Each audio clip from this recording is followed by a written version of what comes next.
Hey there, Parker Reed here, and welcome to PR Media, your home for everything movies and music through my eyes. And today we have a review of the brand new MCU film, Eternals. Eternals is a 2021 American superhero film based on the Marvel Comics race of the same name.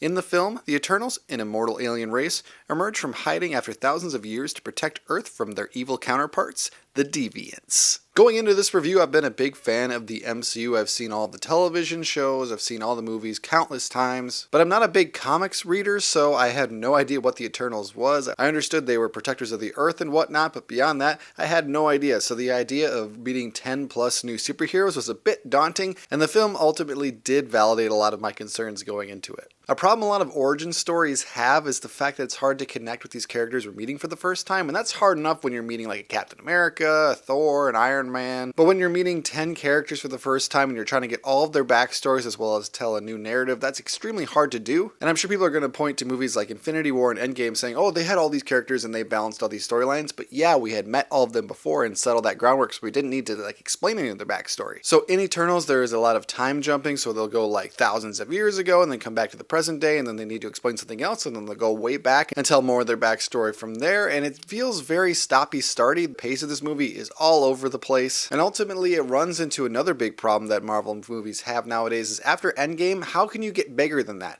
How can we have a bigger threat than that? Because otherwise people won't care. And without spoiling it, the third act of this movie really does try to blow this thing up into cataclysmic proportions, and it's a cool spectacle, but I wasn't really invested in a lot of these characters, and so the stakes of it just felt hollow because I know nothing catastrophic is going to happen because there's going to be more movies in this universe, so I just didn't ultimately care that much. But Eternals is not without its positive aspects as well, because I think a lot of the performances are really strong. Richard Madden and Kit Harington, of course, you know them from Game of Thrones, Robb Stark and Jon Snow. I'm glad they were in this film. While Richard Madden has more to do than Kit Harington does, I think they both deliver strong performances here, and I'm glad to see them in another big project like this, and I hope to continue to see them because they were really convincing and they were pretty charismatic in a movie that was devoid of that a lot of the time. And a lot of talk going into this is how eclectic the cast was, being like Kumail Nanjiani, Angelina Jolie, Salma Hayek, and the cast overall does a good job. And even though they're not given a lot to do, I think some of these slower, more character-driven scenes are pretty engaging. There are some large philosophical questions posed in this movie that I thought were really thought-provoking and interesting, but then they cut those off with the traditional MCU, we gotta have something big fighting something, CGI, and it just takes away from that message, and it didn't allow Chloe Zhao to go fully in the direction she wanted to. And I was only slightly distracted that some of the characters in this movie feel like Justice League ripoffs. I mean, we have a guy who's basically Superman,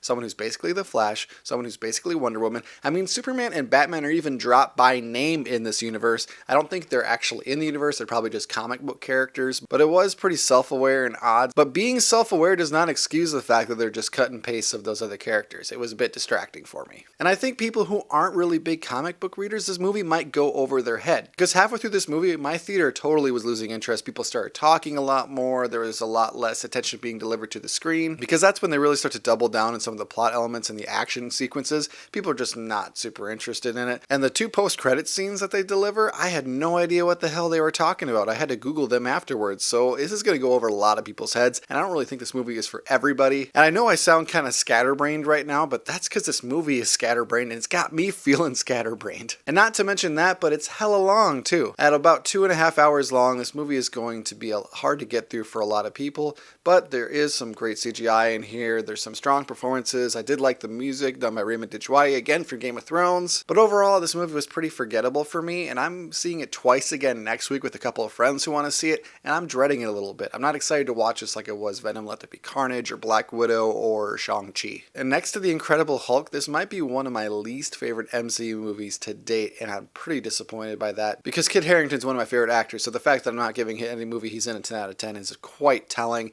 So my final rating for Eternals is a solid 5.5 out of 10. This movie is not going to be for everybody, and its ties to the MCU are not very strong either, so go and check it out. It's a cautious recommend for me. Thank you so much for watching this video. If you like what you saw here, you can check us out on Facebook or Instagram, and like, comment, and subscribe if you so choose. My name is Parker Reed. You've been watching PR Media. Keep supporting physical media, and I'll see you next time. Thanks, guys.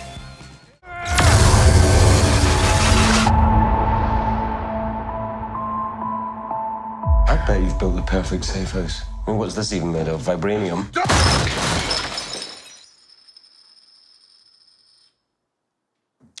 Fall collection. IKEA.